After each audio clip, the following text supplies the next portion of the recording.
मु आज आह्वान करुच्ची से तमिल बाबू को ओडिशा माटी रे ओडिया नेता को तमर दम अच्छी ताकत अच्छी बलिया शब्द व्यवहार करी जो भली अपमानित करुचंती सत्साहस अच्छी जदि से पांड्यान सरनेम को बदल राउत कर दियंतु स्त्री को संज्ञा नहीं जानतु आमे जानबू जे आपण प्रकृत रे ओडिशा माटीर हक रहिबा पई हकदार।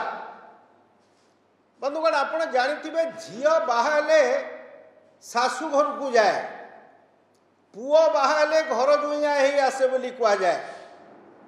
घर जुइया से माटीर पुओ नुहे ए कथा आमे यही दोहराऊचु जे जी निजे जड़े टूरिस्ट हिसाब से ओडिशा को आसी चाकरी करते 60 वर्ष पूरी था कि पूर्वर जदि वॉलंटरी रिटायरमेंट नेले निज राज्य को जाई नेतागिरी कले शोभा पाई था। मु आज तांको अवश्य से दम अच्छी ताकत अच्छी अपशब्द प्रयोग करिविनी किंतु अत्यंत संभ्रमतार सहित अनुरोध करी प्रकृत में जदि आपणकर नेतृत्व थाए नेतागिरी करिवार हक थाए तमिलनाडुर गोटे निर्वाचन मंडली रे जाई निर्वाचन लड़ी देखांतु दम अच्छी बोली कहबिनी प्रमाण करंतु ओडिशावासी निकट में जे आपणकर नेतृत्व अच्छी नेता हेबार हक अच्छी एवं ओडियावासी नेतृत्व नबार ताकत अच्छी। बंधुगण ये जो निर्वाचन रे विपुल बीजेपी विपुल विजय एवं बीजेडी को परित्याग करिथिबार जो हावा आज बहिलानी सारा ओडिशा रे बीजेडी आज रक्त मुखा हेछि। आपण माने देखिथिबे गत 13 तारीख दिन भोट सरू सरू बरमपुर लोकसभा प्रार्थी जे कि जड़े विधायक मध्य वर्तमान अछंती गोपालपुर निर्वाचन मंडलीर प्रदीप पाणिग्राही जड़े स्वाधीन प्रार्थी को नियोजित करी तांको मरणांतक आक्रमण कले। पंजरा हाड़ भांगी जाइछि छातीर फुसफुस रे रक्तस्राव होउछि अत्यंत क्रिटिकल अवस्था रे तांको एम्स को स्थानांतरित करागला से वर्तमान आईसीयू रे चिकित्सित अछंती। आपण मानकर मने थिवो गत किछि मास तले प्रदीप पाणिग्राही को यही तमिल बाबू को इंगित रे निर्देश रे तांको गाड़ी को भांगी रुजी दियागला तांको जीवन प्रति विपद अच्छी बोली से बारंबार प्रशासन को लिखिले डीजी को लिखिले चीफ सेक्रेटरी को लिखिले राज्यपाल को लिखिले जिला प्रशासन को लिखिले किछि फल हेलानी।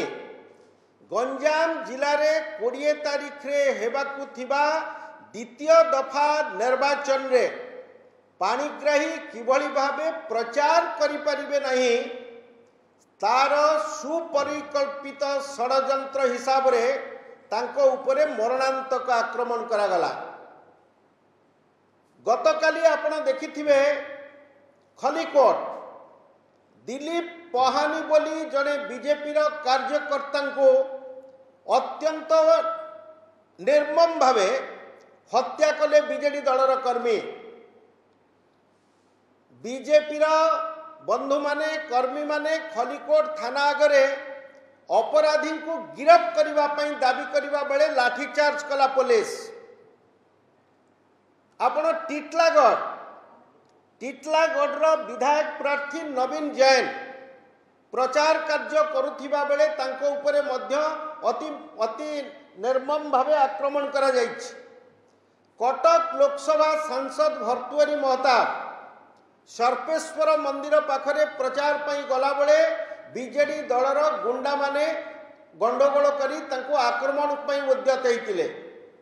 चिकिटी वर्तमान समग्र गंजाम जिला फौजदारी मर्दमा जदि आपण देखिबे रेकर्ड सर्वाधिक होची गंजाम जिले में ओडिशा मुख्यमंत्री प्रतिनिधित्व करुथिबा हिंजली निर्वाचन मंडली रे आपण माने देखिथिबे गत 4-5 वर्ष भितर पाखापाखि 5टी मर्डर हेलानी राजनैतिक हिंसा राजनैतिक प्रतिशोध परायणता ये होची बीजेडी रो जातक रे अछि।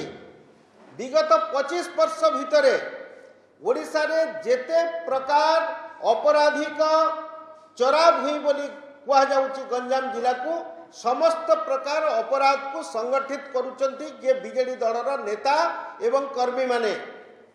आपण माने देखिथिबे गतकाली मुख्यमंत्री ये घटना को जघन्य बोली कही निंदा कर देइचंदी। मु माननीय मुख्यमंत्री को आज आह्वान करुची जे आपणक जिला गंजाम जिला से जिला को दीर्घ 24 वर्ष धरी आपण प्रतिनिधित्व करी आछंती। गंजाम जिला रे निर्वाचन समय रे रक्तर होली खेलुची बीजेडी। आपण क्षमा मागी देले से पाप को धोई परिबेनी। मु आज दाबी करुची आपनक निकट रे जो गंजामवासी आपण को 24 वर्ष शासन क्षमता रे रहिबार सुयोग देले आज जोड़ा हस्त रे आपण क्षमा प्रार्थना करंतु गंजामवासी को।